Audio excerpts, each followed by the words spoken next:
Hello, everybody, and welcome to the Sacred Matrix. I'm your host, Janet Care Lessin, with my co-host, Dr. Sasha Alex Lessin. This is Revolution Radio Studio B. Our producer is Thomas Becker, also known as Amadpainter, and our guest today is Karen Christine Patrick. And we're going to talk about a lot of really cool things, like the agreement. I'll tell you a little bit about that in a moment. But Karen was with us for many years on Korean radio, and she was on a hiatus. And now she's come back. She's an experiencer to share what she's been reflecting on and thinking about during her sabbatical on the experiencer movement and the paranormal genre. So she's talking about the agreement. Energetically, the human collective is presented with a collective choice to decide to agree to and commit to a new social contract. This point of choice would be called, or could be called, the agreement. And basically, it is to agree that everybody on the planet should be taken care of no matter what. We are currently in a system that is parasitic and forces us to put our energy into something that is a downward death spiral. Our trap, our entanglement, is based on fear, a belief that scarcity is real and inevitable, and resentment from having been betrayed in the past. If we rise above those beliefs and feelings and make this basic agreement, we collectively rise to the 0 point of a civilization. Resources and ideas that would accelerate us to a positive pressure upwards are already right there waiting for the agreement to be made, and our commitment to see to it that it is followed through. So we're going to talk about that, the Kardashian Scale, and a lot more. And welcome back to the Sacred Matrix, Karen Christine Patrick. I'm really glad to be here. Thank you. Yeah, I don't think I like fluffy. I don't think I like fluffy topics either. What is that? I said I don't like and fluffy topics, do I? Oh, no. We're going to dive in. We're going to dive into the deep end of the pool of life.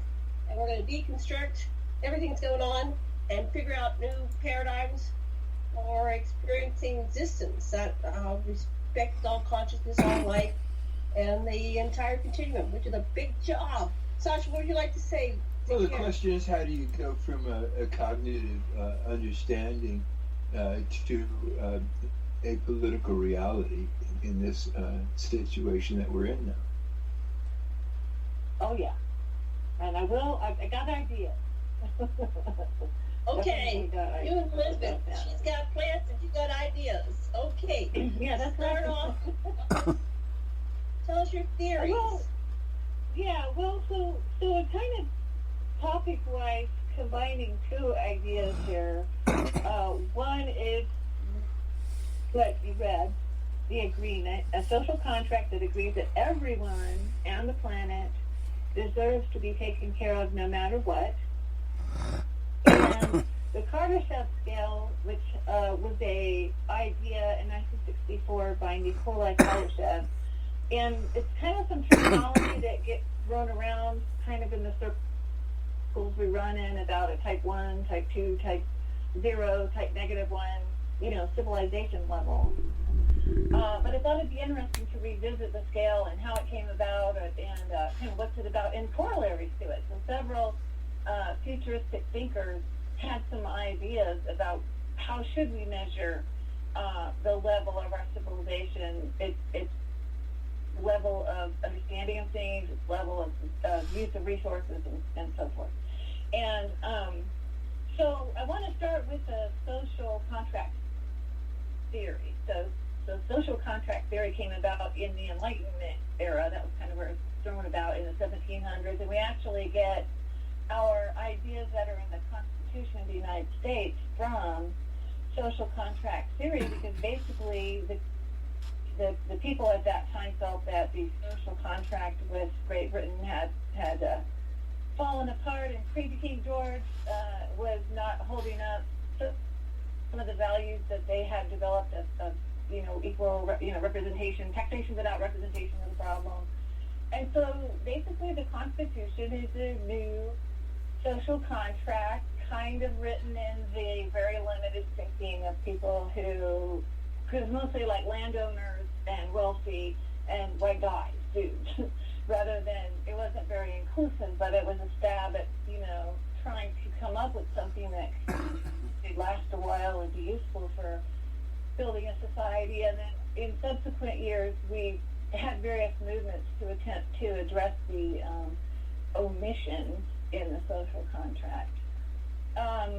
But I think what's happening right now is, no matter what our ideals are, there is what we do politically and economically that counts. In other words, we have ideals that we the people are all created equal. We have ideals that everyone has a voice in what happens in society, but we are dealing with runaway wealth inequality in the United States and worldwide that basically goes against every positive, inclusive social contract idea we've had so far. And we've also, and you guys talk about this a lot, we've got to a point where it's not just a human equation that should be in consideration. It should also be the planet, everything on the planet, all the species, and the planet as a whole should be included on making sure that we take care of it. And we're, by just looking around, as you can see, we're not there. So the idea of the agreement, and I have to say, part of why I'm using this term and talking about it today is I do check in with my spirit guides quite a bit throughout my life and throughout my day, and they were screaming about this one, the agreement, for like a week. So it was like, okay, I got to talk about this. And so the agreement is is basically that we agree to that. And right now, the agreement, there's a different agreement, an unwritten agreement that he has the most gold, is the one that wins, right? And so the other agreement that's probably more in place than our idealistic agreements is what's running things.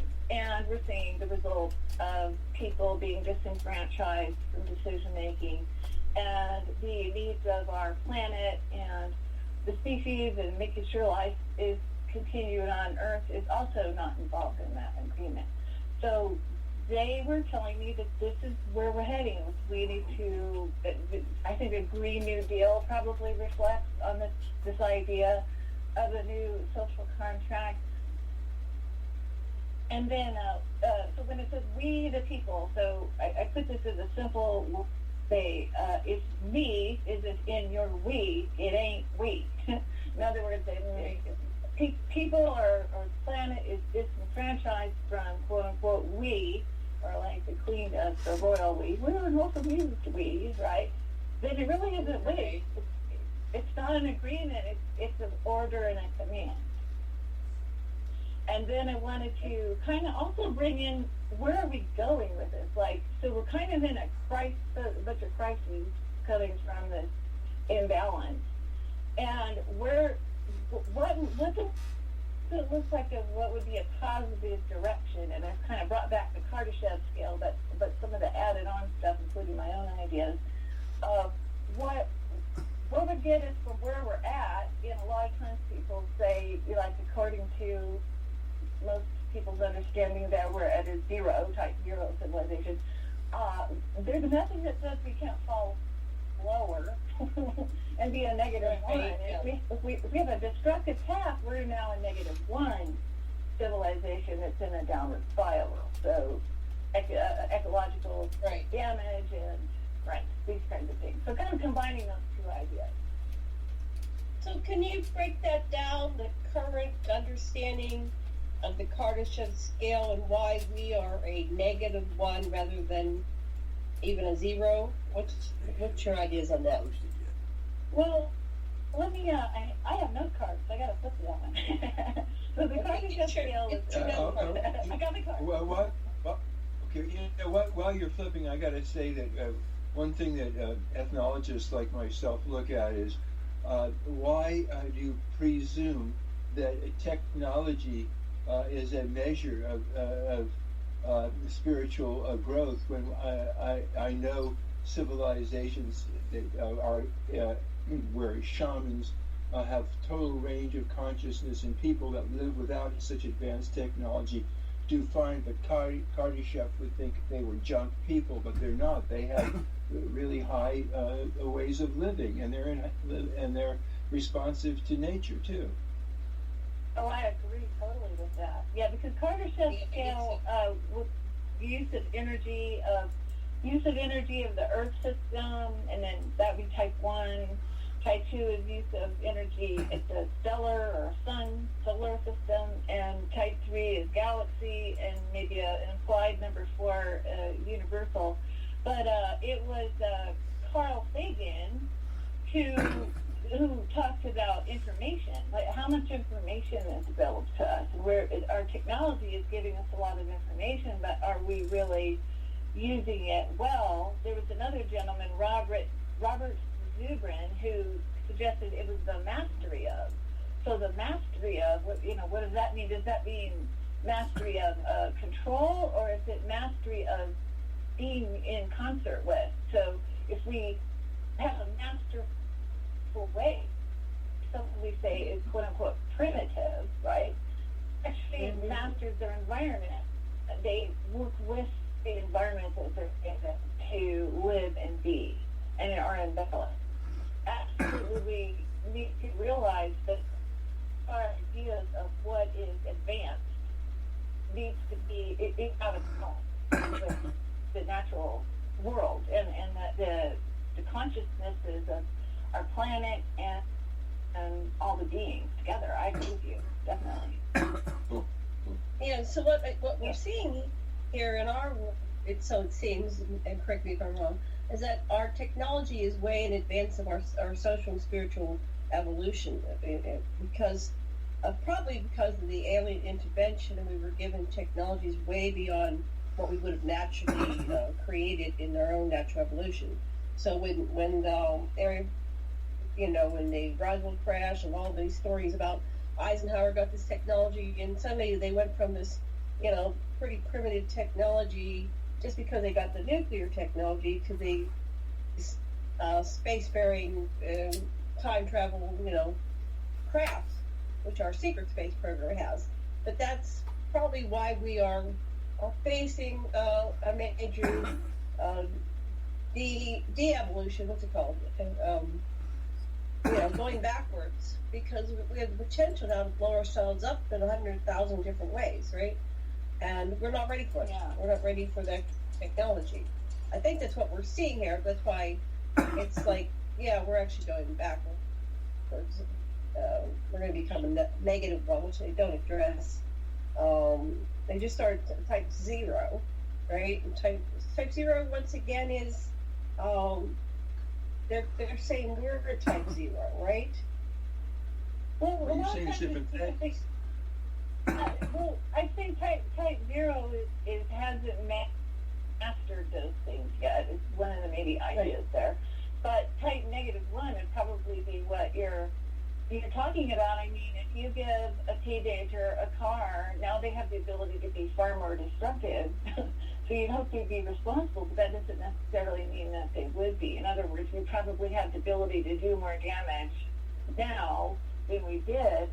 And one could definitely see, if you really, and I'm a technology person, in the technology field, right there before the beginning of the internet. I had a business for 20 years. I watched technology very closely, and if you kind of look at what is the innovation behind it, it definitely feels like we've been being fed these concepts and accelerated, so that hopefully we'll get to a point where some things, and I think the idea would have been to, for instance, crop circles. Crop circles is a very interesting file. They discovered that the crop, like it's a barley or wheat, it grows on one side, so it flops over. And then if you take the grain out of that crop circle, it has a much more yield to it than the crops have previous. That's almost like saying, here you go. Here's a way to do this. Use these seeds. Yeah. Whereas we do now, Franken crops. We do our limited knowledge of genetics, right, to come up with stuff that is like Roundup Ready stuff, that the toxins against the bugs is built in, and of course it goes into us. We can't wash it off or anything. So what about it's kind of like seeds that And the crops are going to have people consume the food that came with it. Have they noticed any differences in their health, their body? I don't have any reports on it. Consumption. I know in China, I had heard that they were growing it and noticing that the yield was a lot higher. So I don't know, like, as much as I could find out. Maybe someone could find out more. But it's kind of like we're being given this way, and it seems like we just kind of take it and we get the idea that we could have more yield with some kind of genetic alteration. But we sort of tend to the negative. So we make something that's either one of the problem areas of crops is ones that don't promulgate themselves. So they're one-shot deal crops by seeds from a corporation, or they're patented even. Or we take an energy technology and then it becomes weaponized. So we've got this negative tendency. I think it's not all of humanity. I think it is a hierarchy of humanity tends to take it and they look at it and go, how can we close up on resources and make more money, probably, with this. And so I think what always stands out in my mind with my guides, because they started with me in 2009, 2010, telling me stuff, and they wanted to point me to the negative hierarchy that we have here. And I really think that them helping us is a big puzzlement, because it's like, wouldn't you use this? These would have more, this is health starvation and everything else if we had seeds that yielded more in balance with nature. So I think, if you look at it from the alien point of view, they got to be pretty puzzled and alarmed, of course, and there's quite a bit to say that the uptake in contact happened after we blew up nuclear bomb. It's like, oh no, the kiddies have the mattress, we better do something. So there's definitely an intervention going on. But I think that they're puzzled about human nature and how come humanity acts the way it does. And it became very clear to me of what they were telling me is that there's a negative hierarchy in place. That's part of the problem, and that was one of the other things I wanted to talk about. I'm going to go back for just a second and finish up the Kardashian Scale, because there was a corollary to it that I thought was interesting. And this is a gentleman by the name of John Barrow, and he talked about micro-dimensional mastery. So it's not these big systems that we master, but it's more like a greater degree of control at the micro level. And he had T minus. So T minus one is manipulating objects, so, the building things and growing things and big things, objects. Genetics started with hybridization, and now we have gene manipulation. Then we get to the point of molecules, and you can see we're kind of coming into these. So molecules and atoms would be like nanotechnology. And then the atomic nucleus, which unfortunately the worst thing we did with that was the bomb in terms of splitting the atom. And then finally, number 6, which is T minus 6, is substances, there's a 6 and then there's another one. 6 is subatomic, so quantum, so we now have like quantum computing, so we're now messing around at that level. And then finally he had omega minus, which is the ultimate micro level, and that would have been the space-time itself. So that's kind of interesting. I think all of these things do require that we emotionally grow with it, so we use it properly. And I think that this is the problem, is I think what we're dealing with Earth is a mix. I think we have individuals and we have tribes and we have different beings that should go forward in a mature manner with this, and I think that we have a negative hierarchy. The pyramid would be like the symbol of that, which is this top-down thing, and if we can find a way to work around that and get into balance, and I've got some ideas about that, then we can start, utilizing these things to make things better, but we have to know when we want to make things better, or we could make things better. So what I kind of said in the little preamble there was, we have some beliefs, though, for instance, that scarcity is real and inevitable. That's a problem, because now you're going to ration, so you see what happens there. Fake health care. Certain people deserve health care, other people don't. That's a problem. As well as fear all kinds of things. Fear of loss of status, fear of loss of, fear of someone else getting more than you. Fear is at the basis of a lot of our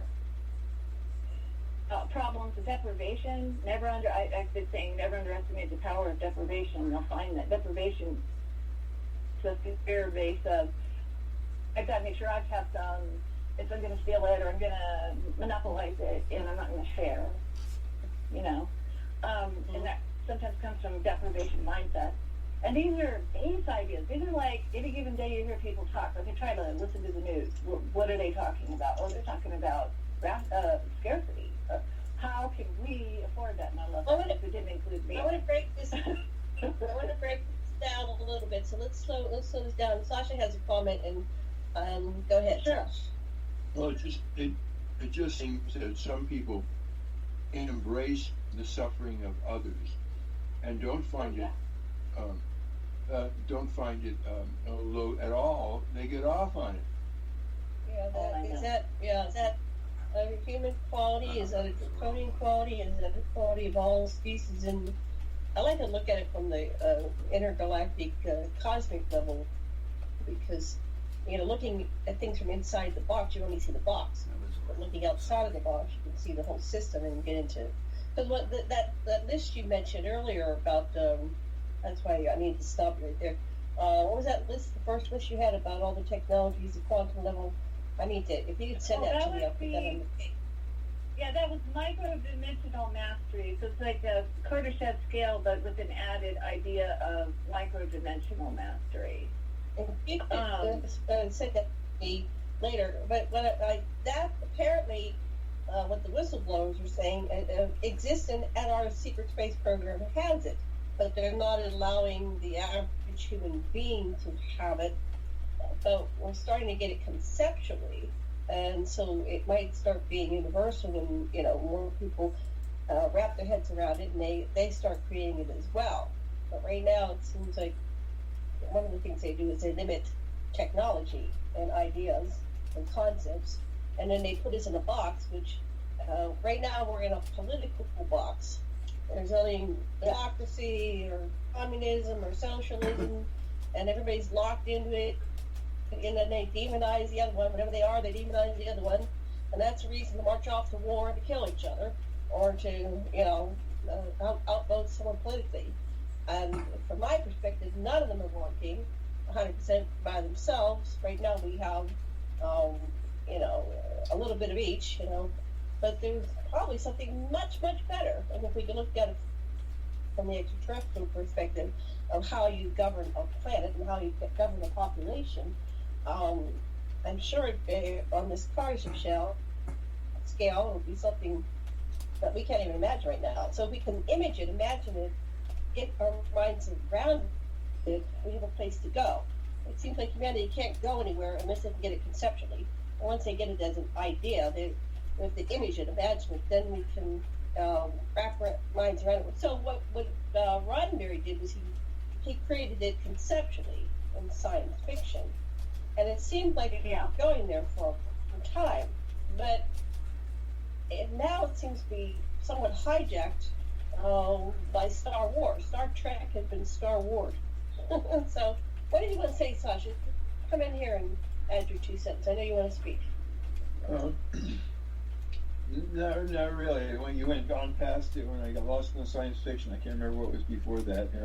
We're talking about the current political systems, like that's all there is. You're an anthropologist, so you might have some other ways that people have governing systems. I think that the basic distinction that we would make in anthropology is between governance and government. Government is an institutionalized set of corporations, sole and aggregate, that is, groups and offices, and its function is theft.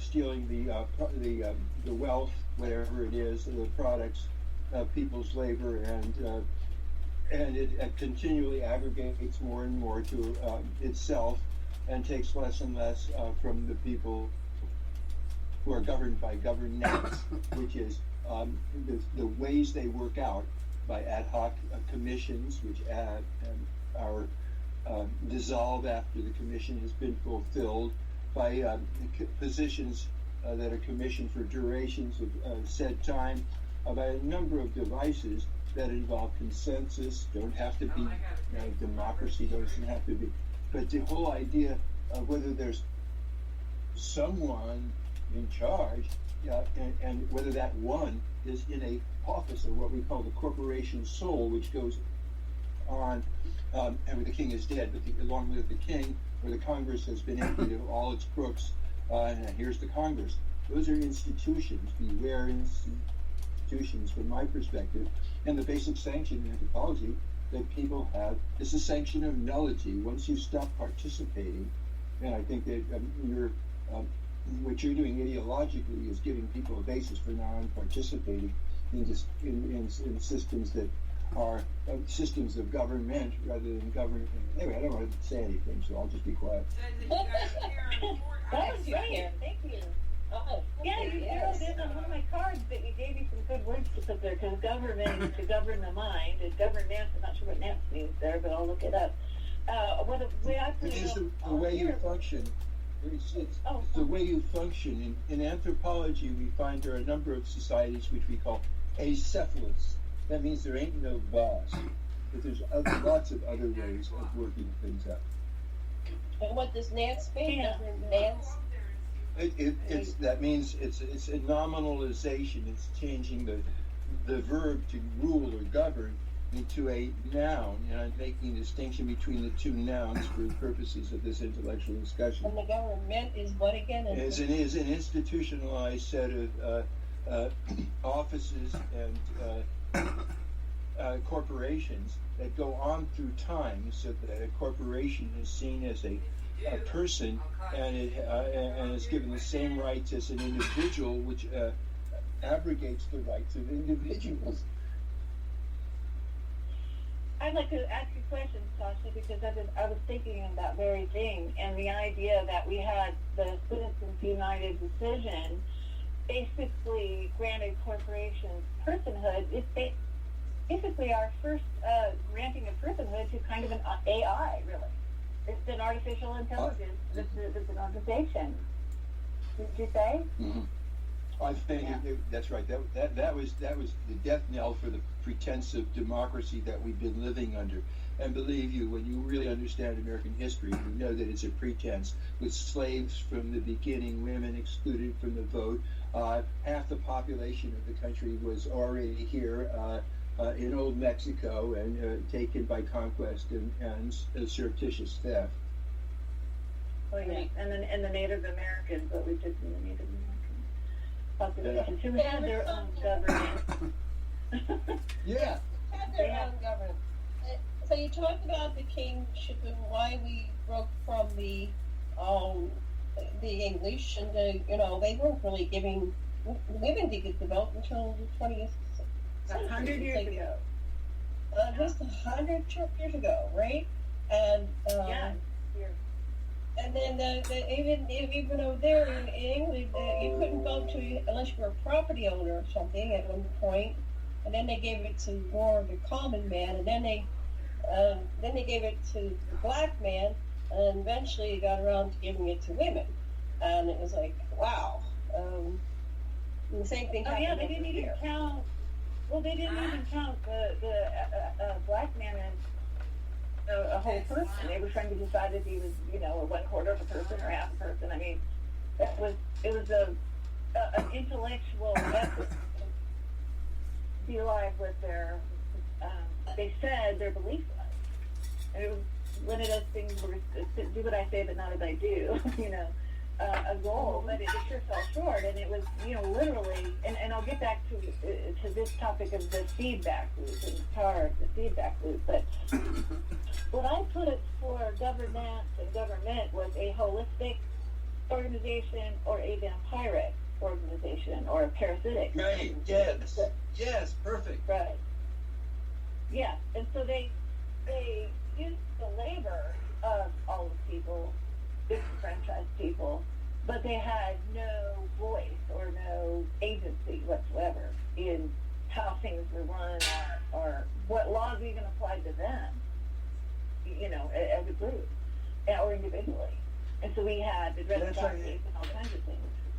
Go ahead. One of the ways that it goes in modern times is when the government makes unions illegal, makes speaking out again, incarcerates people for the drugs that everybody takes anyway, and then denies them the vote.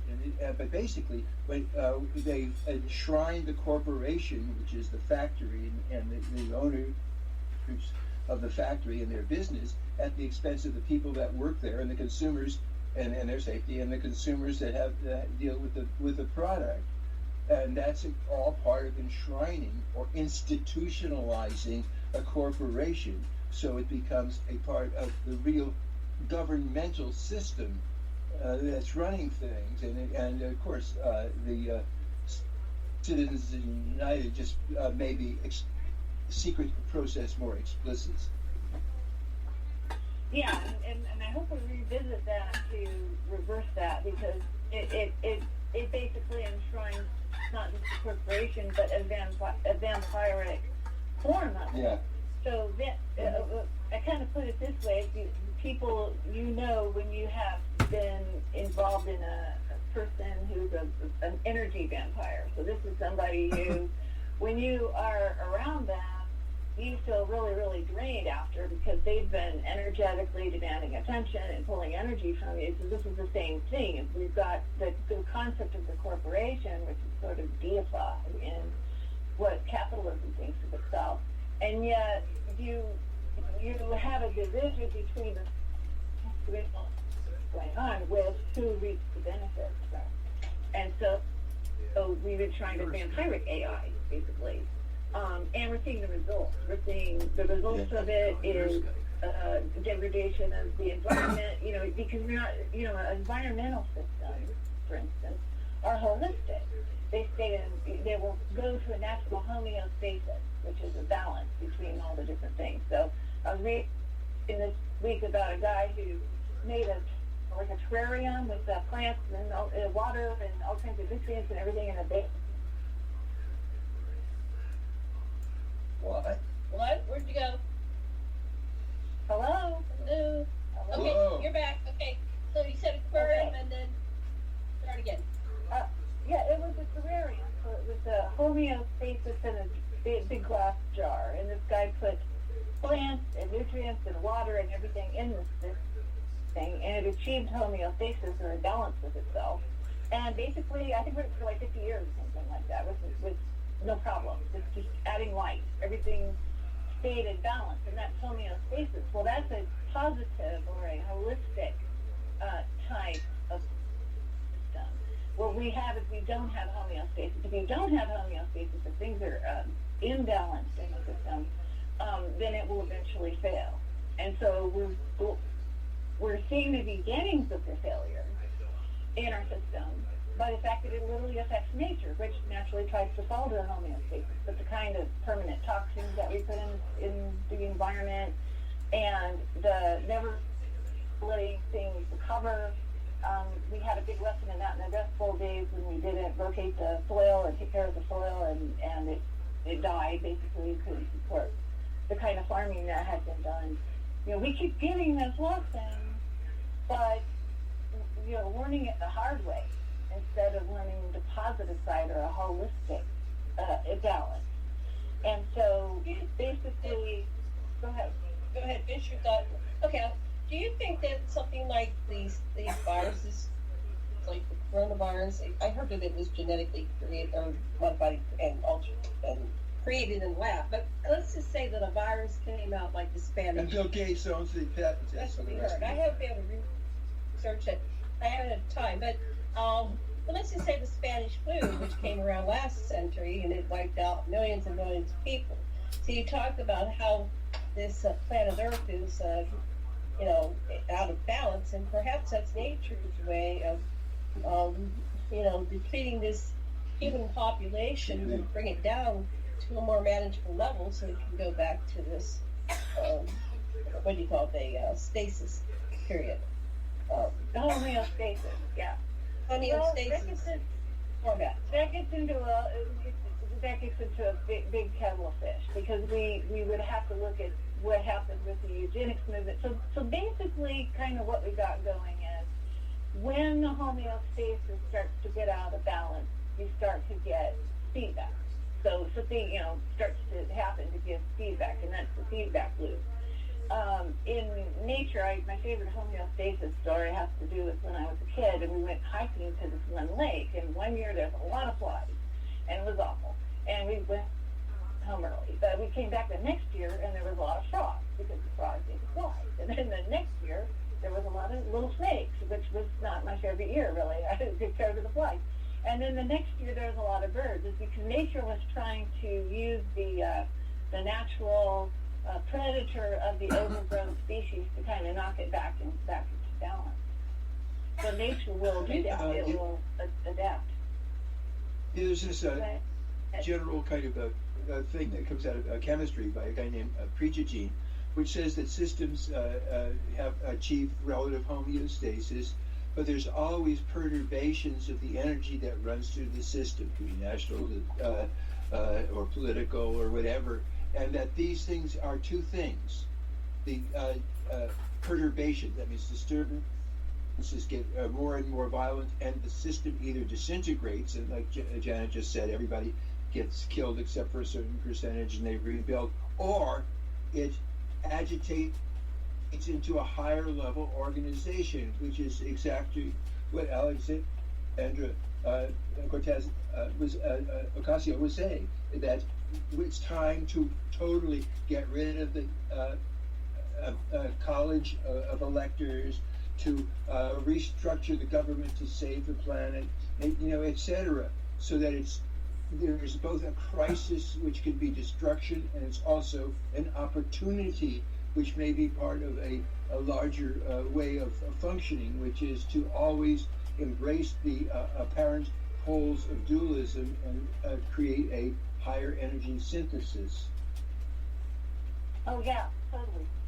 Exactly. In other words, come to a new balance, which is more inclusive. So in the negative sense, when we see the end of the contract attribute, so we go back to the social contract, you have resentment, a mood of resentment because of imbalance in the relationship, unfavorable circumstances, and a lack of a feedback loop or silencing. And what will happen then is that you'll have signs of that. And some of the signs of that would be protesting, it would be not participating, it would be letting things, fall apart. I mean, if people are silent, you can't run something on silence forever. And this is a big part of our problem, is we have a lack of balance in the homeostasis, and it's showing signs of people, getting involved in politics like they never have, and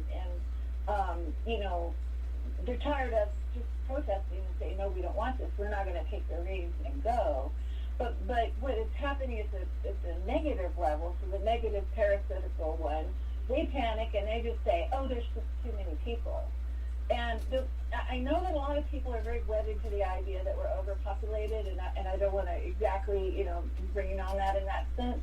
But that is a response to your system being disrupted as people have more kids. So there's kind of a natural response. And in this case, it would be too high infant mortality, they'll have no babies. So there is a natural kind of thing going on. I also want to be really careful with the idea that I have a personal belief that any system that requires a whole bunch of people die is morally bankrupt. We can do better than that. We can make sure there's birth control, there's all kinds of things that we can do. But what will happen is that these negative ones will blame it on the people. That's basically blaming it on the ones that they're negatively sucking the energy from. You're blaming them for having too much babies and all these kinds of things. When really, you've removed their ability to be stable. So they're going to react in ways that will be further destabilizing. So I'm not going to chalk up necessarily virus-type stuff to nature completely if we have things that are produced through a kill rate, and it's very cold and calculating right there. Or that they've removed the quality food, like our food has no nutrients, so we don't have a good immune system. That can also feed into what's going on. In the United States, I'm very concerned about our healthcare system. I was a caregiver for 20 years, a family caregiver, and I know what's going on with our health system, and it cannot help that we have 500,000 people in the United States sleeping outside and are exposed to the elements and all these kinds of things. If the homeless people were wolves or endangered dolphins, would be all over that, but they're not. So we've accepted a certain amount of complete deprivation and total poverty because we don't have a floor to poverty. And that's part of the reason that I followed with interest the candidacy, be political here for a second, of Andrew Yang talking about a basic income. It wasn't about giving people money. It was providing a balance to where you couldn't fall too far and therefore become a complexity of trying to help people get housed and everything short of just giving them the means to do it. So we have a lot of things going on that's kind of like alarm. This system's out of balance. I just don't accept killing people as the solution, per se. You know, it's going to happen. Well, it's got But, a you new know. frontier. Up until right now, we've had the new frontier. So when things got really bad in Europe and other countries, we came over to the Americas, which was a big open space. Of course, there were natives here, but still there was a lot of room to try to balance some of the things that were going on with the potato plagues and poops that weren't working and other things that were happening. So in the Highlights, Time Enough for Love, and his whole series about Lazarus Lung, he talked about how when the earth got, it's kind of like he was predicting right now how the earth is now. And he wrote that in 1973. And he said that we had the great diaspora. We started to go out into the universe, and we had developed warp drive. And I think we have warp drive. I think all these problems about overpopulation and these things that are, and then that once there's room, it corrected some things back on the home planet Earth, right? It's like everything went into balance again. But if we have this closed system, right, it gets so perverse. It means the perturbation, the current box, this matrix that is being imposed upon us, is not allowing the natural perturbation to occur for us to up level to a higher level of order. Yeah, what Moni Nog and other demographers showed a long time ago, and still holds, is where women have choice, reproductive choice, and means of birth control, that they'll have amount of children that fit their ecology, and they won't overpopulate. And it's the patriarchal society that forces women to bear children is what the problem is, rather than the fact of how many people there are. It would take care of itself if we got free of dominator consciousness. Yeah, we have a patriarchal system that also doesn't give most women primary access to capital. So that's another idea of where this, what I think sometimes is ideas that will help us achieve homeostasis kind of bubble up through the consciousness, and this idea of putting a floor to poverty and allowing women to have access to what they need to take care of their families would go a long way, because they're dependent mostly on men. And I'm going to be political here a little bit, because we do have this either or dichotomy argument of socialism versus capitalism, and we do have, what they call safety net circumstances. And this is where I want to talk about the feedback loop, because as I follow the basic income movement, there's discussions there that I just don't see anywhere else. So we have the capitalism, quote unquote, I don't think we have real actual capitalism there. They have manipulated oligarchy, but just granted an idea, right? Fighting with socialism, quote unquote, that has all these social systems. But, putting the capitalistic thing aside, it is, what they're doing is their vampiric modality is to lock down and take resources away from the whole system.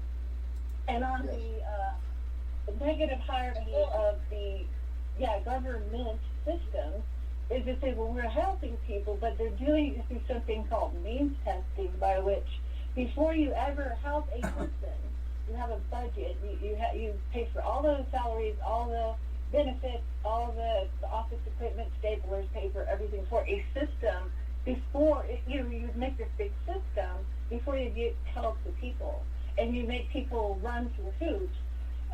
Means testing means that you've got to fill out forms and you've got to be on time and you've got to do all this stuff to get these benefits.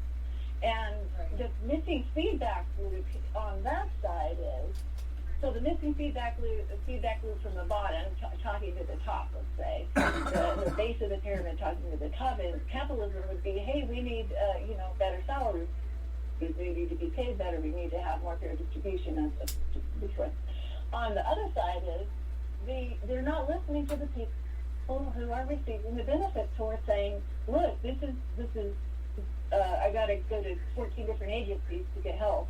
And I noticed with a lot of really nice cars parked out there, they got all their salaries and benefits before they helped the people.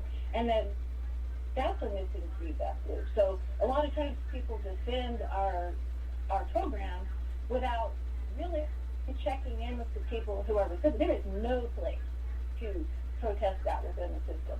There is no complaint form that you can fill out to say, I perceive that this is not working well, or how about a whistleblower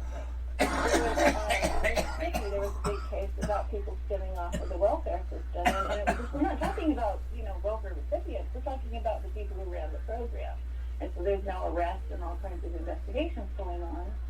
And so we don't have any feedback system there either. And so in both cases, again, we have a government or an overarching negative hierarchy. And what you talked about earlier, so I sent a picture, and I hope it gets put in the talk, of a fractal pyramid. And if you see it, it's a pyramid made of pyramids, made of pyramids, made of pyramids. But the tippy top is the pyramidion. And that's the actual beneficiaries of all the energy produced going to the top. If you balance a pyramid, you make a Merkaba. You have a reverse pyramid. And that would get an imbalance. And that would be saying everybody deserves to be supported, not just the ones at the top. In a positive sense, the people at the top would make sure, if you're a good tribal chieftain, you would make sure everybody is taken care of, not just yourself. And we're going to trickle this down a little bit. And so this is our the ultimate pyramid scheme, and in order for a pyramid to be successful, it needs a strong base. But the base is never supported, and so the base is eroding, and it's inevitable that the whole system will collapse in on itself eventually. And here come the peasants with the pitchforks. And here come the peasants with the pitchforks. Well, yeah, and that's why I was studying the monarchs from the last couple hundred years. Many of them lost their heads. They were, they were run out of their countries. They were killed. They were the Romanovs of Russia. I mean, it was, what was her name? Maria Antoinette lost her head, and so the pitchforks do come. The men with the people with pitchforks. Eventually, you get disgusted, and that's why America was formed. They got tired of the pyramid. And so how is it that you were reading a couple books about how democracy fails? Been up on the first we have another 6 or 7 minutes, but maybe it seems like it's a system that inevitably fails, and we end up every so many years with another dictatorship, and we need to look at that too. So okay, what would you like to say? Well, it's partly a difference between the popular beneficent narrative, which is a lie, which a certain amount of people have to believe, so that the people that are pretending to govern on their behalf, but really extracting their life, property, and happiness, can get away with.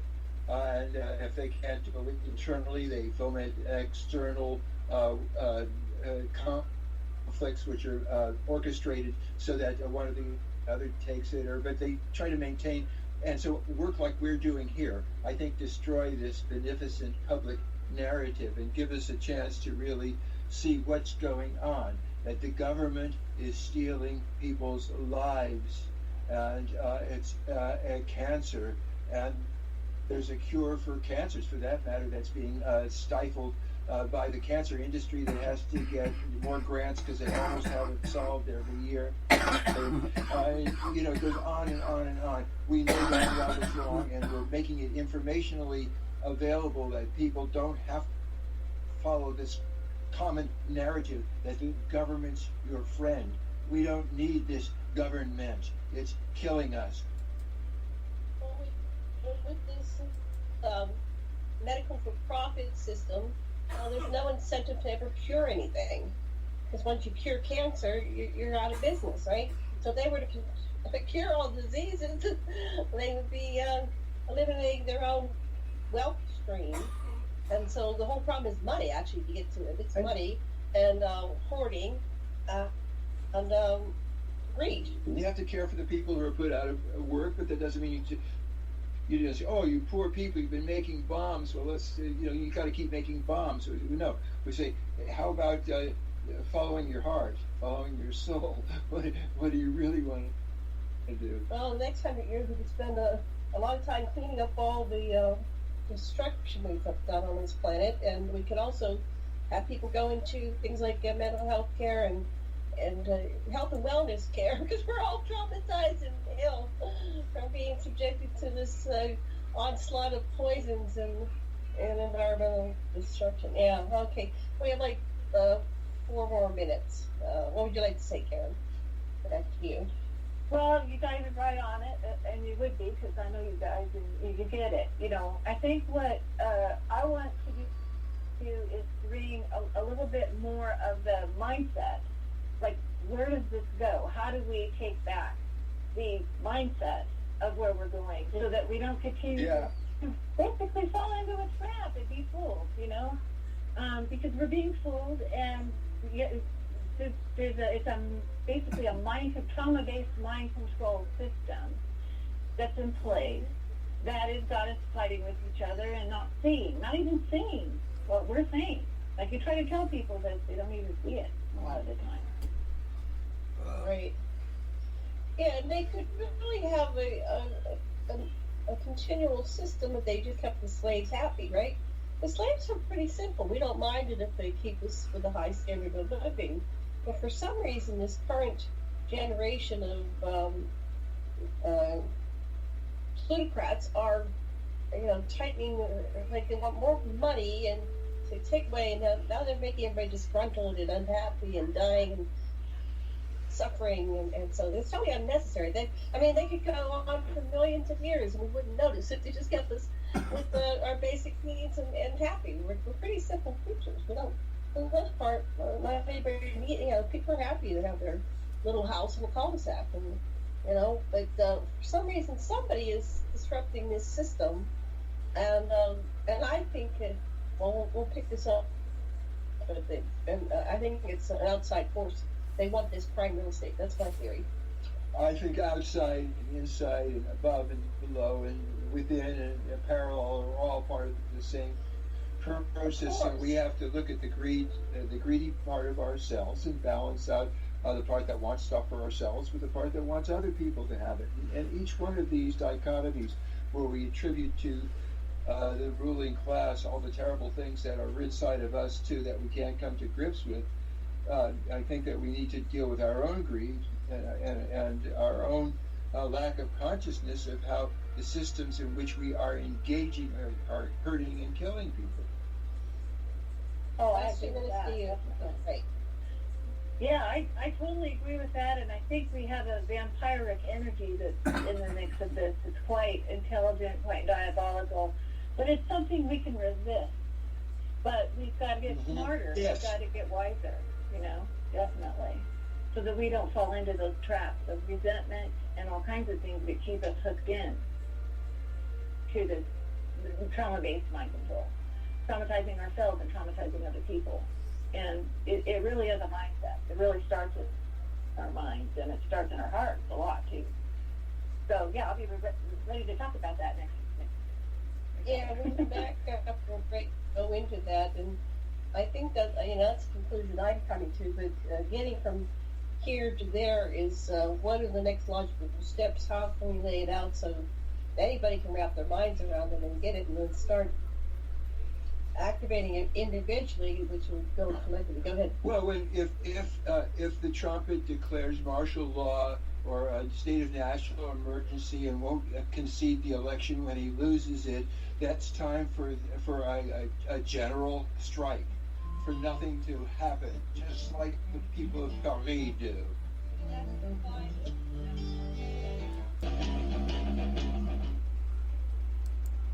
Aloha and welcome back to the Sacred Matrix. I'm your host, Janet Lessin, with my co-host, Dr. Sasha Alex Lessin, and you're listening to Revolution Radio on Studio B at revolution.radio. Our producer is Thomas Becker, also known as Amadpainter, and our guest today is Karen Christine Patrick. But before we get back to our show, I'd like to remind you to please go over to revolution.radio and click on the donation tab at the top left-hand side and do send us your donation. If you want to do a recurring, we have a Patreon link somewhere on the page, so you can set that up so it's automatic and you don't have to worry about it. So we do thank you very much for your donation. Dr. Lessin, what would you like to focus on this last hour?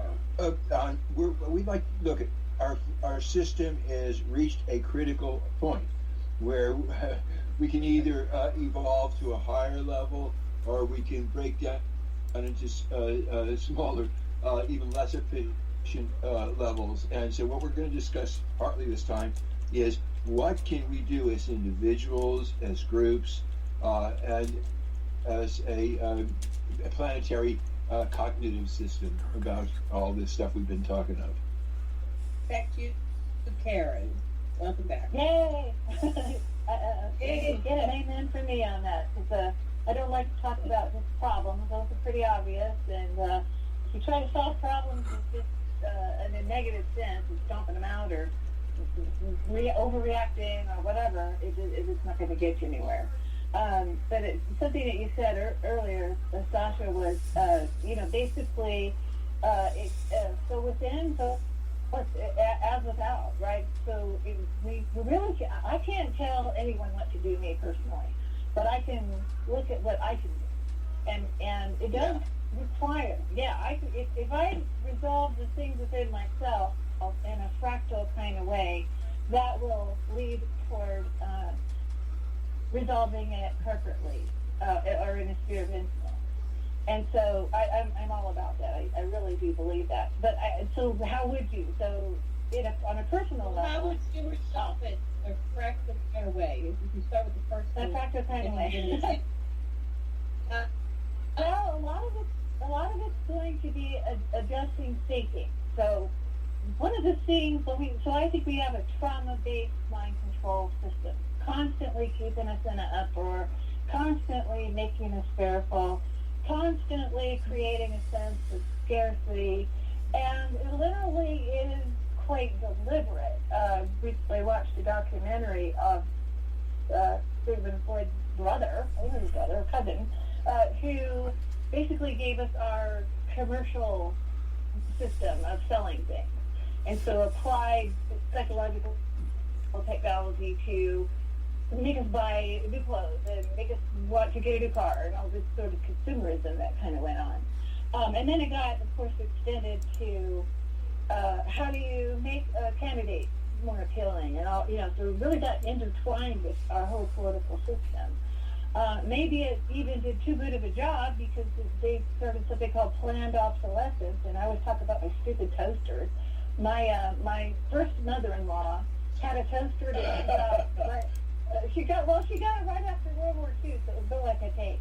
And she had the same freaking toaster for ages, and I kept having my toasters break. So then I had to get another one and another one. I tried to get a couple of them fixed. That wasn't easy because we now have a thing called we don't have the right to repair, so we just throw things away and get a new one rather than being able to get the parts to fix it. You used to have the toaster appliance TV repair guy, or you could go down to Radio Shack and get some parts for your computer, that sort of thing.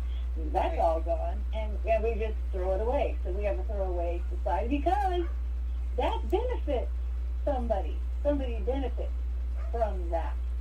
And that's part of the problem is there's kind of this vampiric black hole of greed that has engineered things, but not just engineered things, but also engineered us to be blinded to what was happening. So, for instance, you have a situation where small family farmers are trying to get tractors that were built in the 50s because they could still get parts to fix the tractors, versus nowadays the tractors have to be fixed at the factory or they get a tractor. I'm not sure about that. I don't do tractors, but it's this idea. And we're so far away from that ideal of being able to repair it. We've got some awareness, I suppose, of recycling, but that's not always easy to do if something is not holding together enough for the next person to use it. So we're seeing all the edges of all of this. But I think if you had to start with yourself, start with the man or woman or whatever in the middle, right? Start with yourself. What can you do? It is awareness, and that the truth will set you free, but first it'll make you mad and drive you crazy. But yeah, look, get a pair of goggles in a sense, truth goggles in a sense, and you look within, and where am I contributing to it?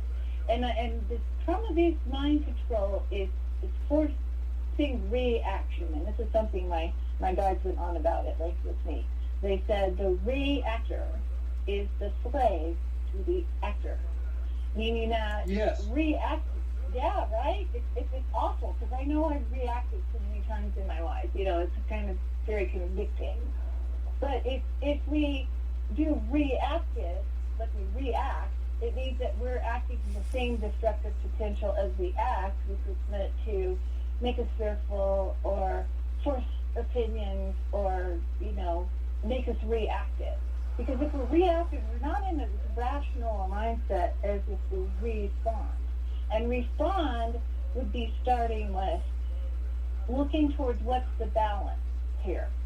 So you have capitalism, get a job, socialism, and I'm simplifying, and I apologize to any the democratic socialists out there, but it's kind of saying, let's make a system to fix what's being broken in capital, and the my side, your side, my side, your side, and we're not listening to more of the nuance of the problem. So in the idea of, new ideas that we could have to put those things in balance, is we'd have to say, look, this is not pure sciences of either these things, and they're not pure perfect systems either. We need to be smarter and make America think harder, which was the moniker that Andrew Yang put, math, make Americans think harder. Make us think harder about these problems. Listen to everybody, not just the leaders of two camps. Listen to everybody who is a stakeholder in the decision making. But starting with ourselves is what happens is the action is trying to make us angry, frustrated, resentment, which is resending back to your mind your grievances.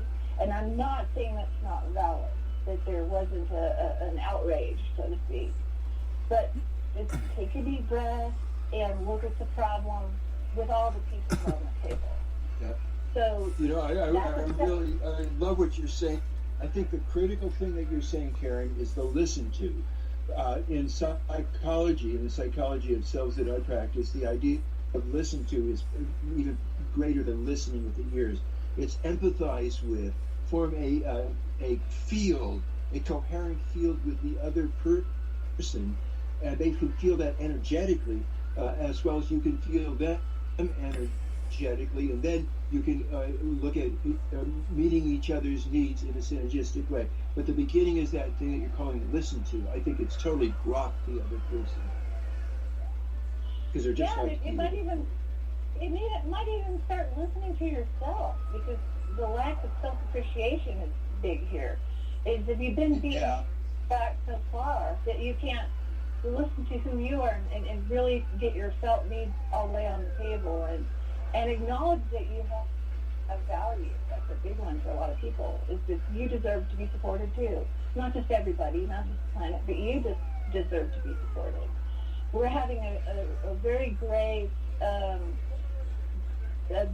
do-gooder fatigue, caregiving burnout. We have our people who really would want to help with problems are getting very, very frustrated, or they're burning out because you can't. So let's say, as a caregiver, I noticed our medical system figured out, being bottom line oriented that they are, if they send somebody home a couple of days early, it improves their bottom line, but it now puts the basically hospital level, care onto caregivers and family members that might not be as, you're not supporting them.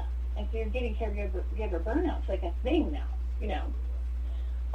people who try to do things in the environment just getting completely discouraged. I mean, we're fatiguing the very people who could really help, because we're not, we're assuming that resource is always going to be there, and it benefits somebody, who doesn't care about that. And like you said, maybe even get off on it. That's sort of that vampiric aspect of very, what we might say, evil people in a sense, have this black hole. I call them a human straw. Basically, there's some kind of really negative vampiric energy that's using them to, suck the energy out of collectives and out of families and out of relationships and everything. And so to begin to cut that off, so to speak, is to acknowledge your own self-care, acknowledging your need for it, trying to figure out, listen to yourself. So you kind of have to start there. And if you heal yourself, you begin that process of healing yourself, then you have some kind of ability, then have the fog clear to see. You're going to start seeing where the areas are that need to be healed, but you won't do it in an imbalanced kind of way. And this is a big one for me to learn as a caregiver. I was trained by my religion to always take care of everyone else, and it about killed me. And so I had to learn this as a life lesson personally. But the listening and the responding Burnt out giver. You're conditioned to be a giver, and you weren't taking enough. So that's right.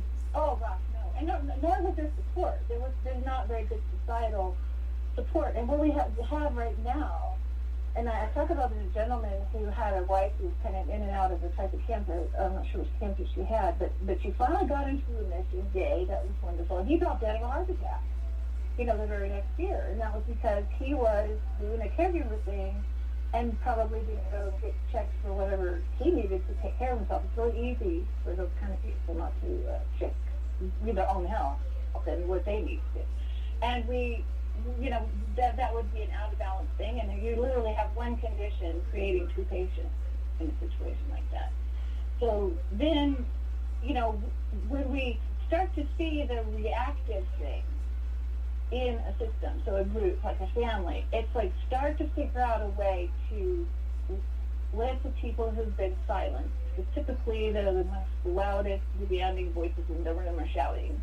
It's like, okay, I hear what you're saying, loud and clear, but what about this person's observation? And I know you've done this with like encounter type groups, which you actually have to tell people, hey, we need to listen to some people who haven't spoken, what's on their mind. In Adlarian therapy, we take the weakest person in the system, usually the youngest child, and make him in charge of the rules they all agree on. And so he becomes the authority for a while. Yeah, boy, but a lot of interesting things come out. Or family therapy in relation to a person who's an addict. Well, they all pile on the addict, but maybe it's the whole system. They're used to that person being an addict, right? And so everyone's adapted to it in a sense. Or the addiction issue is because of a unresolved family dysfunction. They put the fun in dysfunction. So these are the kinds of things. So it's often taking a step back, letting your feelings your emotional reaction to calm down for a second, and then start asking questions of not involved in the dichotomy thing. We run the polarization of this or that, like it's one of our human. I would call it a human mental illness, this or that, right or left, blue or red, whatever. We take up, camps pretty quick. And I always crack up because I had this gal pal in Texas, and I was kind of talking to her about this, and she was talking about the big battle that happened in her knitting club of who was going to be the leader of the group. And she said, they almost stabbed each other with their knitting needles, And now we want to pick a leader or overly organize something that might need to be, you said earlier, ad hoc. It might just need enough organization to do the thing, not to have a big organization built out of doing the thing. Yeah, and so it's beginning to see in yourself when you're being reactive, watching other people's reactions, so kind of get your observer glasses on and kind of watch how this works. And when you're in a group, I think it's really important not to seize the lead, but to encourage various other people to take turns at being the initiator of discussions, and to be very careful not to use not to take over. Yeah, exactly. How do they do that in indigenous cultures? So I should do. They have a leader for life. No, when I was in Fiji and Tonga, the oldest guy talks first, and the next oldest guy, it goes like that, and everybody waits till there's some system of terms. Terms. The Hawaiians do the same thing in their Ho'oponopono. Everybody gets to talk, but they have a precedence of older people talking first. Right, and then how do they reach consensus? And consensus means that nobody is opposing. They are either neutral or they're with and supportive whatever is being proposed. And we find that almost anybody. First, you've got to know each other on a personal level and feel each other in each other's hearts, and learn how to extend your energy and let your facades crack and the various subcells come out, so that people get to feel real with each other. And then you've got a community. Then you've got a cohesive, coherent field. Then you have the opportunity to have consensus. And consensus works. Never bury your minority. That's just really stupid. You stifle some of the voices you really need. Just make it okay for them. Find out what they need. So how would we tackle this problem of our governance systems? I was looking at. I think first of all we give this one person too much power, the president or the czar or the whatever, and I would like to see the executive branch replaced with a council 12, a balance of 6 men and 6 women, and they have to reach consensus. And there's a system of reaching consensus. Which we can't go into right now, but unless you want to explain it. There's a group over here in Hawaii called Moore University, and they had a university throughout California in this. I guess they might still have one, but it was really prominent in the 70s, 80s, and 90s.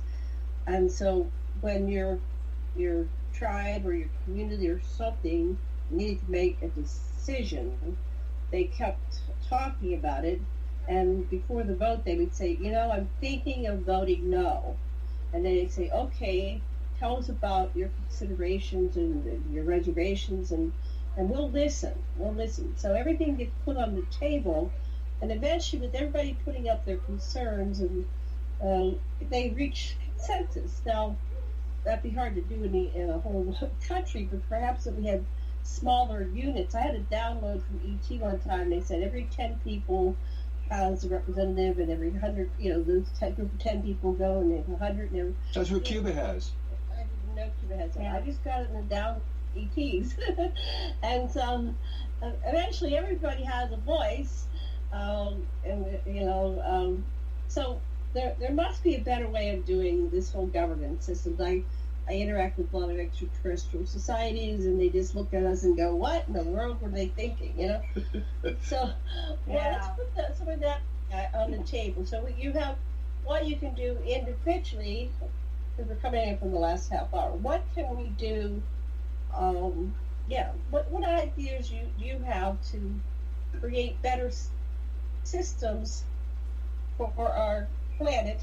And Sasha wants to say something. Well, I like Robert Reich's idea of we're very close to a constitutional convention. Enough states, just a couple more states can demand it at a constitutional convention. You can change the rules of who gets to be in the convention. You can abolish the electoral college. You have a chance to make something that fits the time and place and the reality of a government that's turned into a thief of life, property, and happiness, and have a government that is for the people, not for the elites. Oh, yeah. Or you could lose it and go the other way. That's the other thing. Yeah, what I was thinking is that collapse will get you there. Because you'll be sitting around in the rubble going, collapse of a system, unfortunately, will give you the opportunity to operate by different roles, because the system will not hold up. It becomes brittle and it will collapse, and you'll, sort of what people do in a natural disaster, if there's no help, is they kind of have to do this. And what we're trying to do is maybe not get not always having to reinvent the broken wheel all the time. It's not the best way to go. I got to tell you my EP download joke, and it was, I was doing this automatic writing. My EPs first kind of helped me do that so I could, understand what they were saying. And they told me a joke, and it was that Earth sent they found an exoplanet. They sent a ship. The captain landed on this planet, and he stepped out and he saw two native beings there, and they said, "We are from Earth, we come in peace, take us to your leader." And the one alien turned to the other one and said, "Do you want to be the leader?" And the other one said, "No, I was the last time."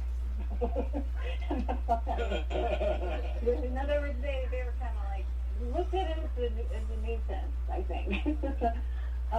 Which, if you're doing it right, should be. It should be a work that you do for the group, not an honor and a title that you get. And they're assuring me, and I have a hard time believing it, that we are going that way. We're definitely getting written in giant letters on all of our news media, written large, what happens when you make a hyper top-down situation in a narcissist interest of whole position. Because in my life experience, I have been subjected to narcissists. And I'll tell you the one thing you get from a narcissist all the way through. Betrayal, betrayal, betrayal. That is the dominant reward. It does not help you to be connected to one. It does not advance you to be connected to them, because they're sucking all the air out of the room. So, and I wouldn't say any particular leader of the free world is like that. Maybe it was, I don't know, because it's been a number of them who've been giving us betrayal. So it's kind of like we're learning why you don't build a big giant system with one dominant, almost king-like person, and why you don't give them all the power. You've got to distribute the power. It has to be, you have to disempower the hierarchy and empower all the stakeholders. And I don't want to wake up tomorrow morning and hear what so-and-so had for breakfast. I don't care. I've got my own problems that I want to resolve, and I want to resolve them in a positive way. And I don't think somebody over in the Capitol is the one that's going to really do it for me most of the time. But if they suck all the power, right? Yeah. Shut down all the Twitter accounts. If you're going to be a political leader, they should have a Twitter account, because it's like you're not working. You're just twittering out. Government by Twitter. By Twitter. Yeah. It used to be that you would hardly ever see the president. You would see, you had the State of the Union address, and that'd be, I don't know, what is that? Every so many months or whatever, and once a year. You wouldn't even see. And then I guess Obama started going on all the talk shows, and I thought that was like, wow, look at this. They're going on the talk shows.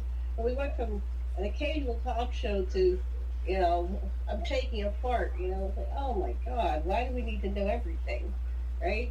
So, Sasha's cringing. Well, But go ahead, honey. No, he doesn't talk about his part, but he does talk about other things that are quite personal. Go ahead, Sasha. No, he's running away. Sorry about that, Erase. He's back. Back. All right. So how do we make sure we don't get like a sociopath, a narcissist?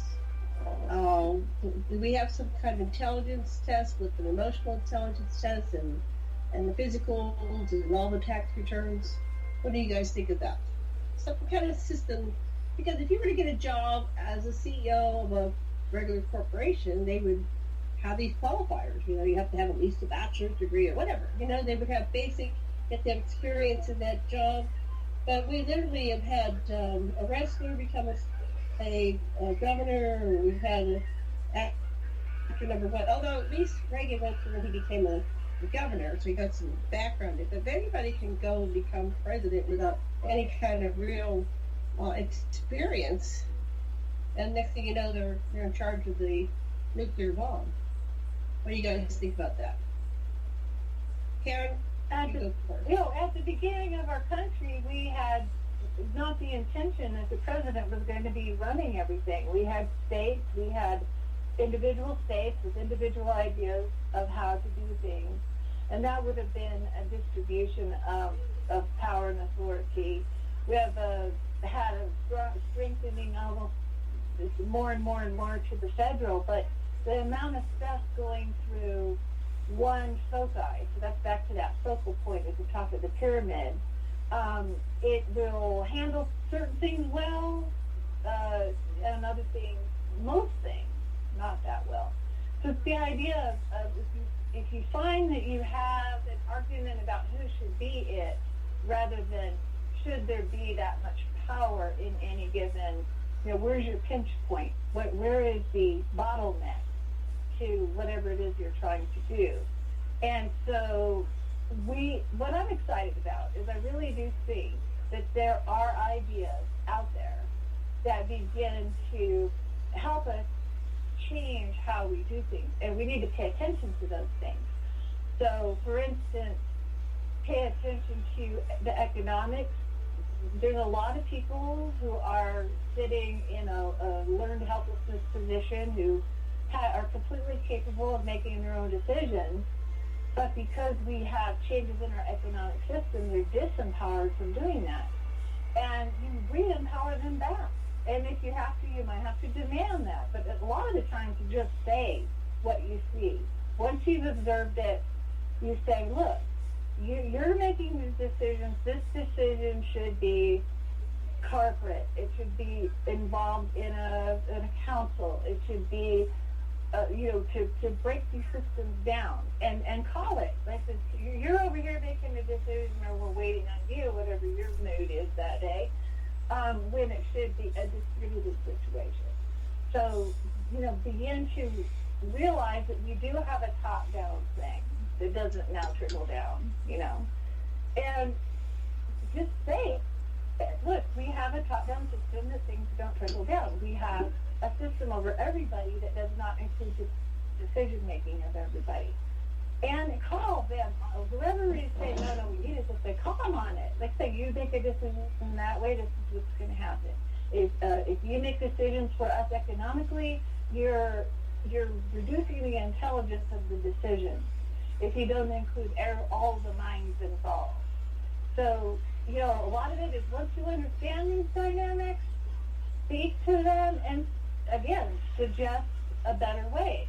And those ideas are out there. I think that if we decided that we wanted to do this, if we made that commitment, if we made that agreement that we're going to take care of everybody on the planet no matter what, no matter what, because when you start to say this, people go, what about this, what about that? We find a way to do it. We're given enough intelligence to do it. And so I go around. We have a part of our society that hoards and is greedy. So the resources, when you go to a new planet, all the resources belong to all those who are settling the planet, right? It's just distributing it. And so there's more than enough to go around. But right now we're seeing this hoarding, and that makes a shortage, and that makes it so not everybody gets to meet that. And it's just a redistribution. Sasha, you were over here. Just some of the mechanisms. There's a lot of them, but in Godland, where the civilizations under Antarctica, they basically every 2 years they collect all the excess and recycle it. They issue new certificates so that there's no possibility of hoarding old money. Everybody has their education and their health and everything like that taken care of.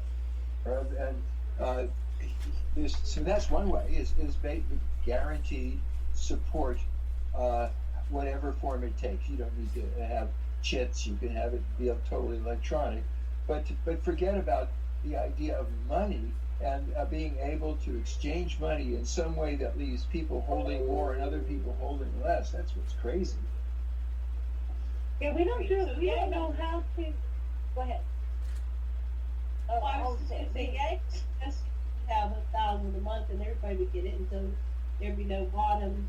People living on the streets, and theoretically, and so you were kind of studying that and an expert in that. To me, it seems ridiculous that we wouldn't want to meet the basic needs, have a basic needs economy, because we need to educate everybody, all these minds out there, so we can solve all the problems. There might be a genius little girl living in a village in Africa or something, and her mind and her ideas are wasted because we don't value people. But everybody's worthy of an education. You never know where the solutions are going to come for the entire planet and the ideas.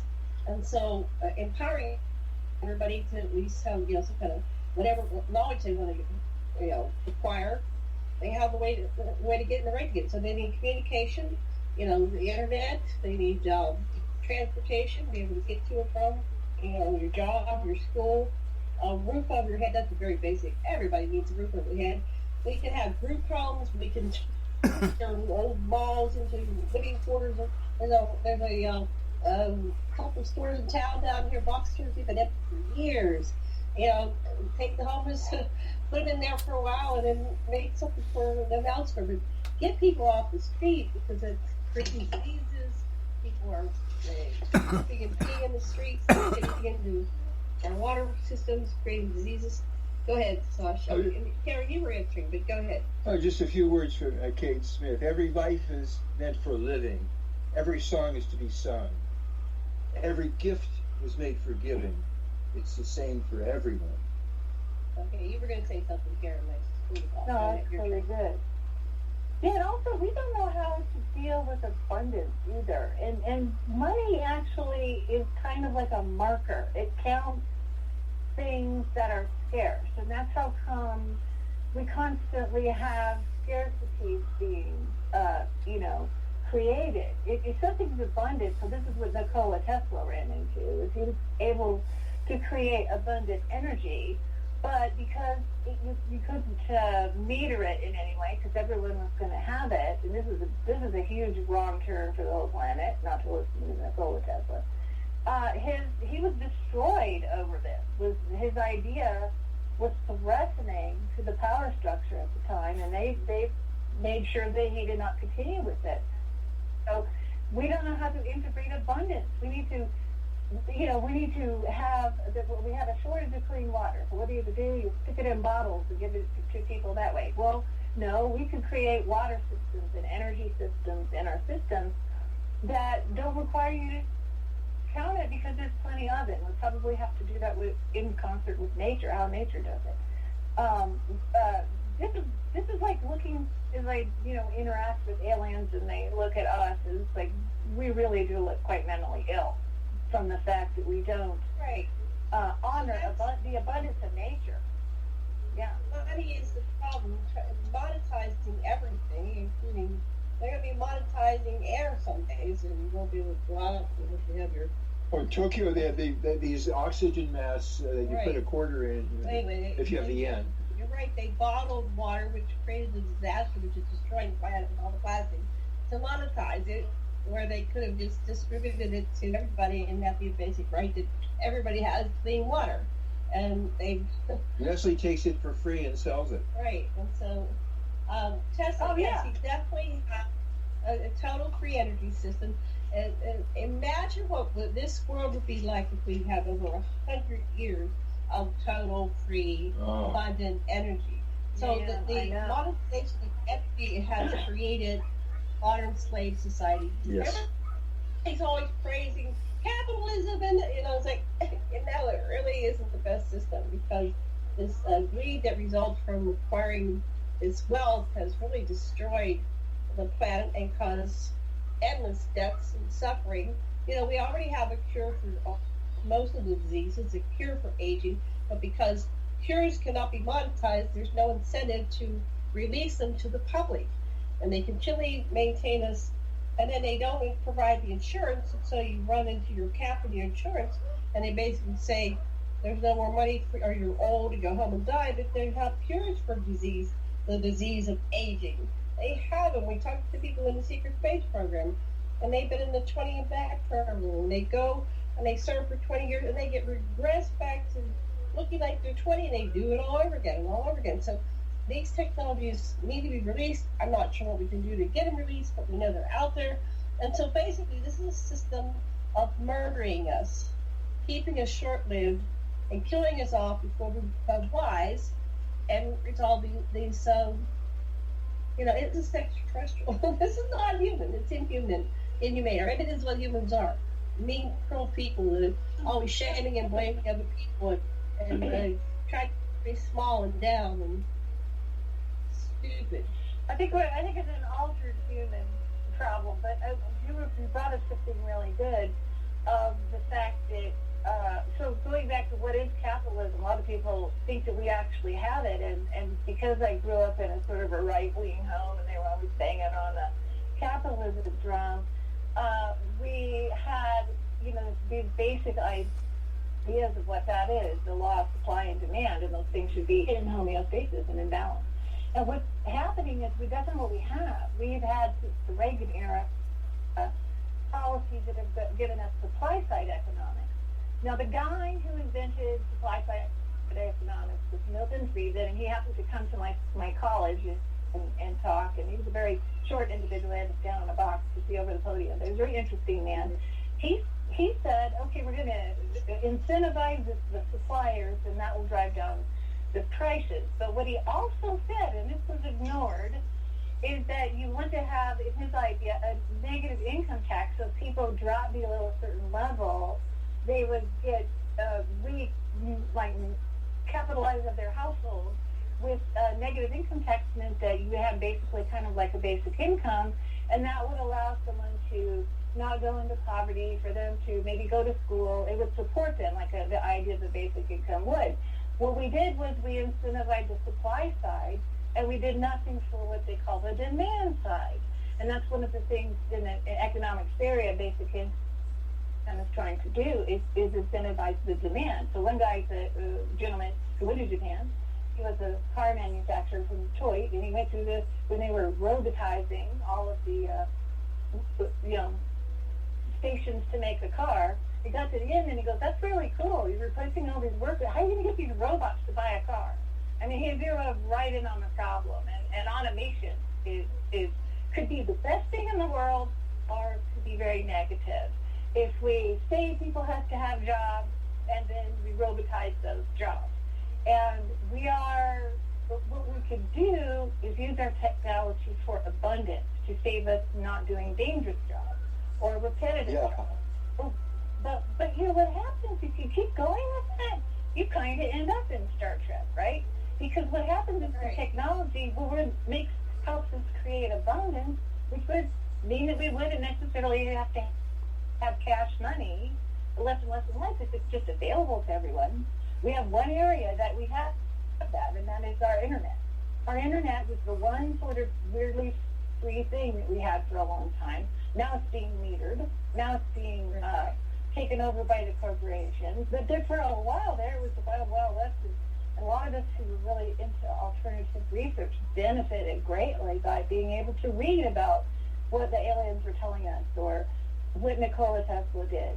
And they're now trying to shut that down. I hope the genie's out of the bottle, because I think it's put into the human mind, and I get this impression, is we're seeing information in its natural habitat. So it's back to that micro level of development. We're beginning to see how everything works together.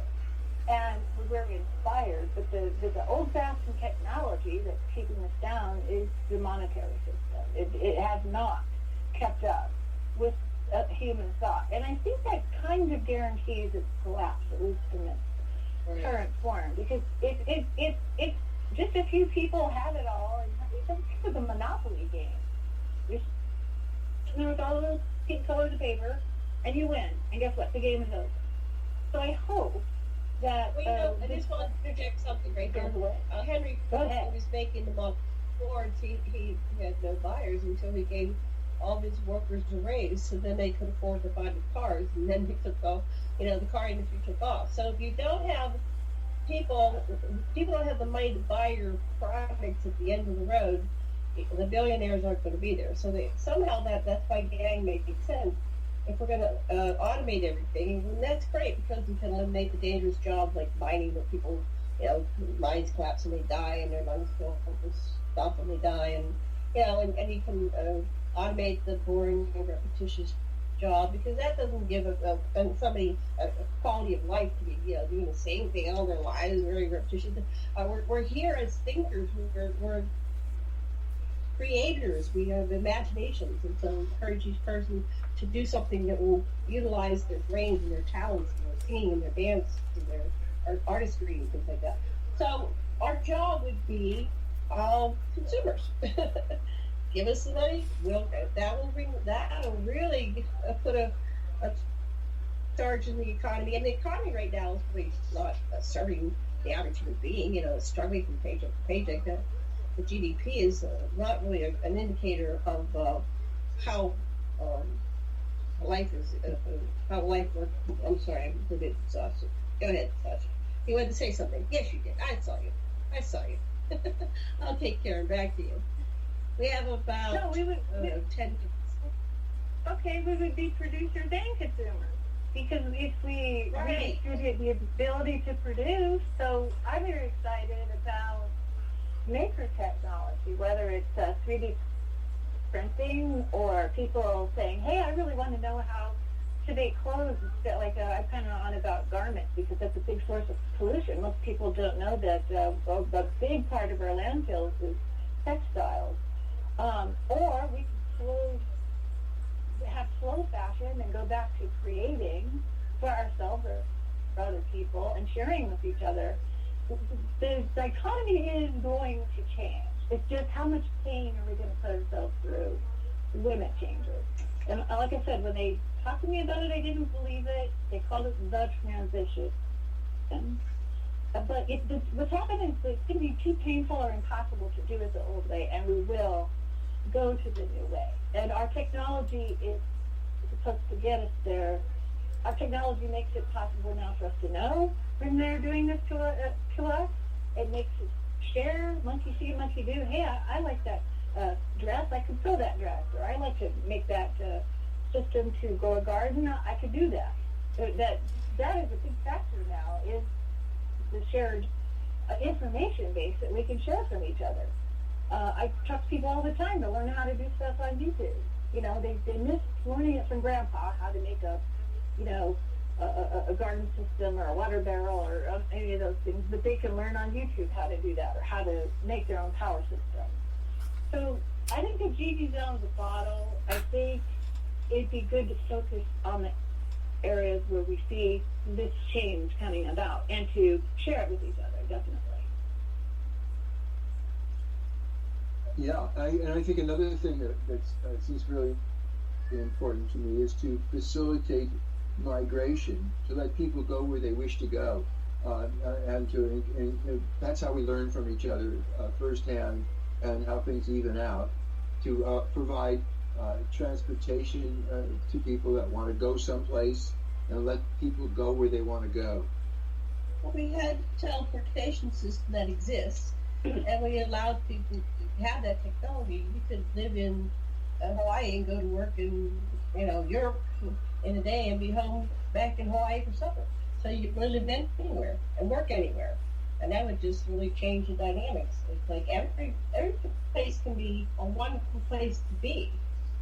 Every area has its potential. If we would just put our resources into making every home nicer, we can have a system where if you want to go to stay in Paris for a weekend, it's like house swapping, right?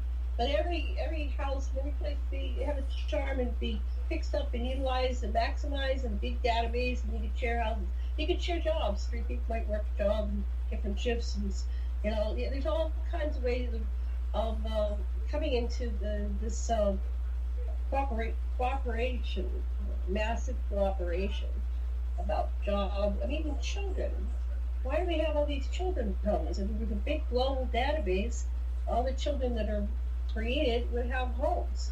So we have the technology. We need to utilize it and start relocating and redistributing all the resources, which include humans and our abilities. Like I would love to learn how to do movies, and I need a good person. Yeah. So I'm going to Fiverr. Yeah, but if there's out there that wants to work for some old lady in Maui and help her learn how to do movies, we can all start doing things that are really exciting and interesting for ourselves at different parts of our lives. And so, I could never work a job for 40 years like some people. My dad worked as a mailman for 39 years. I'm like, what? How could you do one job for 39 years? Oh my God, I would just go crazy. That was the old paradigm. I think, the good news is I think we are heading towards the Star Trekian, you said before, world. I just think that some parts of our collectives, when we do it, kicking and screaming. But I think the benevolent forces out there want to see humanity grow up, childhood's end, right? And they learn to do these things. So I really believe that. It's not always been easy to believe that. But I try to focus on what are the steps and stages that are getting us there. So, yeah. Yes. Okay, so Sasha, what do you want to add? We have another 49, about 6 minutes. Just start with where you're at, being kind to yourself, thinking, balancing, giving and taking with other people. And be aware that you can extend your consciousness so that your caring goes from yourself to your sub-personalities, to other people, to your community, to the animals around you, to the earth on which you walk, to the water you drink, on the planet you inhabit. Remember that they are part of your consciousness, you are part of theirs. You are a fractal of every single molecule in the universe and submolecule, and they're all there. You're everywhere, and everywhere is in you too, so dig it.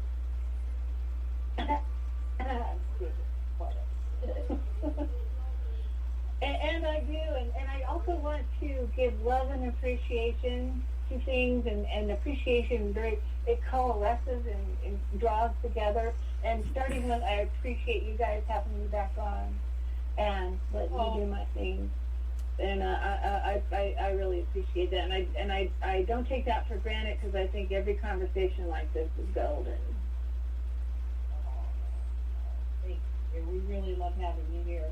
Really? Yeah. You're one of my favorite people to talk, and so is Brett. I love to talk to both of you. Yeah, we're gonna have. Oh yeah, you guys are going to talk to him in a couple of days, aren't you? Yeah, that's great. Yeah. Yes. So smart. Brett. I think it's great that you guys are doing things separately, because we both such a wealth of information and wisdom, and so it's good to focus on one at a time and get into. So, are you writing a book?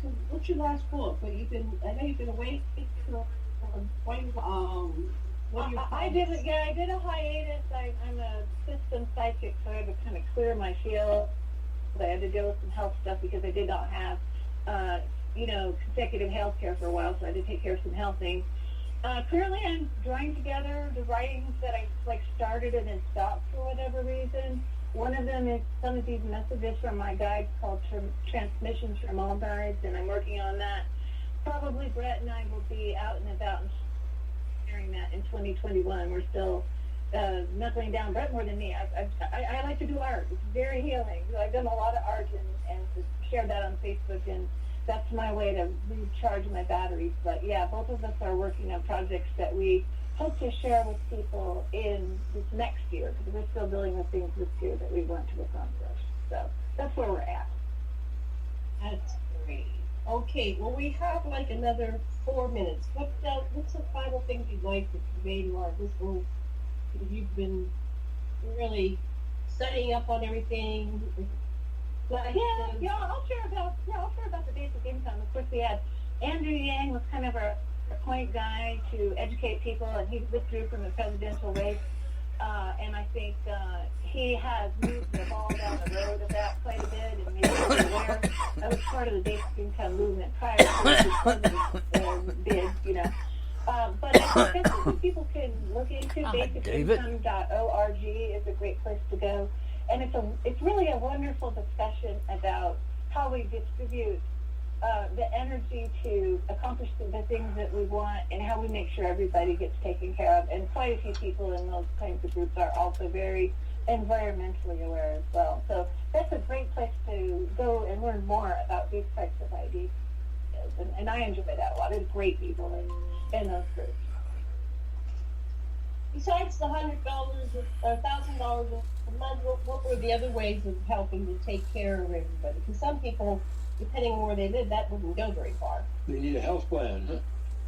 Universal health care, yes, would be my other. I go back and forth which one I support more, just because if you do not take care of the health care system we have, which is vampiric, then it wouldn't matter if you got $1,000 a month, because it goes straight into your bill. Just to say, the people that were tested for coronavirus after coming back from Japan on that cruise ship are already getting their bills for having been mandatory quarantine, which I think is kind of appalling. And I think that would really help so many people, is to have sensible, available health care for everybody. We pay more when we don't support people in that. So go Bernie. I analyze it and study it, and I think that the only way to really have it work for everybody for all. Because I'm on Medicare, and I lost my Medicaid, and I was so spoiled because everything was covered. And now it's like, you have to think about it. Oh, if I go to the doctor, I'm going to be stuck with this $1,000 bill, Social Security, how am I going to pay for that? And, we're all just one hospital visit away from total bankruptcy. And then what I've learned is that, we expire, we have expiration dates. And you have an annual limit, and you have a lifetime limit. And basically, when you run out of your lifetime limit, they just send you home to die. It's like, too bad, you're out of money, you're a worthless bottom feeder. You go home and die. We're not going to cover whatever. And so that's very, that's a negative to civilization. So you have a sick person, and you send home because they ran out of money. That is like negative 2, not even negative 1. So that's my thought. Okay, last minute, that's yours, Karen. Thank you. Thank you. Let's down. Hello. Karen, thank you.